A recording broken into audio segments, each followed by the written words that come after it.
Good afternoon mga kalat. So, ngayon na naman, hapon na naman dito sa amin. Araw ng Miyerkules, July 30. So, ina-enter batch na Kumis. So, hapon.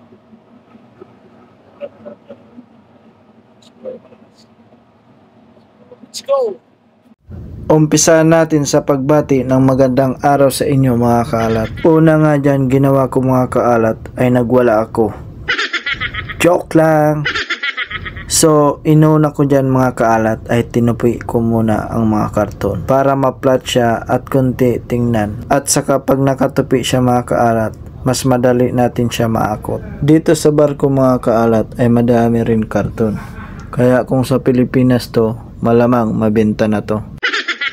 Nag-umpisa na po pala ako magtapon dyan mga kaalat. Inuna ko na yung mga plastic bag mga kaalat. Yung mga plastic bag pala na yan mga kaalat ay galing yan sa kusina at sa messroom. Saka po sa mga linagyan ng mga prutas mga kaalat. Tulad ng dati mga kaalat, tinapon ko yung mga basura doon sa basurahan ng shipyard. At may mga nakakasalubong nga ako dyan mga Chinese mga kaalat. Yung duty yata nila ay panggabi mga kaalat. Kasi ang oras na yan na pagtapon ko ay halos mag 6:30 na yan mga kaalat. At pansin nyo po, yung Chinese ay mabagal kaya naghihintay pa ako makakababa sila sa hagdan. Yung styro po pala ay linagyan niya ng broccoli at lettuce mga kaalat. At kung napapansin nyo mga kaalat, nagmamadali na ako dyan. Tumatakbo-takbo na kasi medyo naulan siya. At sinunod ko na po pala dyan yung mga karton. Dito po pala sa shipyard mga kaalat ay madami ring mga barkong inaayos. At meron din ditong piga-assemble na bagong barko po. At yung katabi naming barko mga kaalat ay LNG yan. Ang ibig sabihin yan mga kaalat ay liquefied natural gas. At malapit na rin siya matapos mga kaalat. Ang sunod nilang gagawin ay pupunta dun sa karong mga kaalat kasi pipintura na yung kustado nila. At balik po tayo sa mga karton mga kaalat. So nakadalawang balik lang po pala ako dyan magtapon ng karton kasi konti lang po siya, di tulad nung dati halos 5 balik po ako. Doon pala yung dating tapunan ng food waste po. Malapit lang sana kaso may harang siya kaya umiikot ako nung unang pagtapon ko ng food waste mga kaalat. Ayan, nag-request po ako ng panibagong container para sa food waste. At mas malapit na po ito mga kaalat kumpara nung una nating pagtapon ng mga food waste po. Inumpisaan ko na po pala ang pag-akot ng food waste mga kaalat. At napapansin nyo po, yan dalawang food waste po na nasa timba ay galing po yan sa kusina at sa messroom. At yung container po pala ay kakarating lang yan sa mismong araw na yan. Kaya yung food waste sa kusina ay diniretso ko na sa container ng food waste po.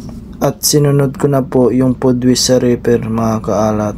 At napapansin nyo po, nahirapan ako tanggalin yung food waste mga kaalat kasi sobrang tigas na siya. At nagdikit-dikit na po siya. Kaya kumuha po ako ng bakal dyan para mapaghiwalay po ang food waste. At yan na nga mga kaalat, natanggal ko na po siya. At sinumulan ko na po hakutin yung mga food waste papunta doon sa container po. At ito po palang food waste mga kaalat ay pang third batch na po natin itong tapon. Naipon na po siya kasi yung first batch saka second batch ay di pa po kinuha. Tapos hindi pa po tayo binigyan ng container mga kaalat. At isa pa po dyan na dahilan ay yung palagi kaming shifting mga kaalat. Yung palipat-lipat kami ng posisyon. At minsan naman po ay malakas ang ulan. Dito po pala sa barko mga kaalat ay libre yung pagkain namin sa pang araw-araw. Ang trabaho ng kusina mga kaalat ay mahirap kasi buong kontrata namin ay may pasok. Pero pag siniswerte ka, meron naman pagkakataon na papadi-open ka pero depende yan sa kasamahan mo. Kaya nagpapasalamat ako sa tao na yun at na-experience namin ni Mayor kung paano mag-day off sa barko. At dito naman sa dry dock mga kaalat ay bigayan lang kami ni Nyorski. Kasi bawal kami magsabay ni Nyorski sa labasan po sa oras ng aming trabaho. At nagpapasalamat ako na mabait ang kasama kong Nyorski. At isa pa palang mahirap bilang kusina ay yung may maarte sa pagkain. Mabuti dito sa amin ay wala namang ganyan. At maganda ang samahan dito. Kaya ang kontrata namin ay di namin napapansin. Halos patapos na pala. At tama na yung drama mga kaalat.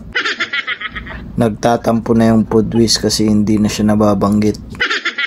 Nakawalong balik pala ako dyan sa pagtapon ng Pudwis mga kaalat. So ang total na plastic bag ay 15. Amazing!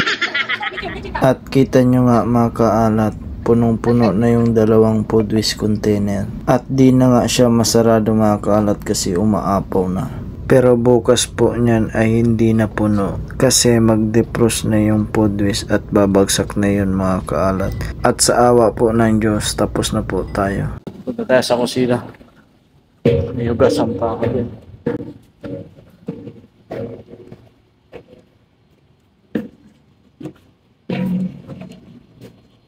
Yan, hugasan pa to.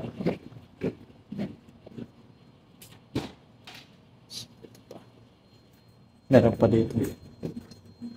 At pagkatapos ko po pala magtapon mga kaalat, umakyat na po ako sa kusina kasi may naiwan pa po akong mga hugasin. At yung mga pinagkainan ng mga tropa po. At saka yung mga pinaglalagyan ng mga pagkain mga kaalat. Inuna ko po palang hugasan dyan mga kaalat ay yung nasa Chromes room. Paalam ko lang po pala sa inyo mga kaalat. Ang oras po ng kainan dito ay alas 5 po ng hapon. Yan na po yung dinner time namin dito mga kaalat. At 6 PM naman ang tapos ng duty ko po. Pero depende pa rin po sa trabaho kasi minsan sobra sa alas 6. At minsan umaabot din ako ng alas 7 ng gabi po. Kaya ang laki ng overtime ko. Sana all na lang. Joke lang po yun. Kunti lang dito mga kaalat kasi kanina nakaugas na ako dito.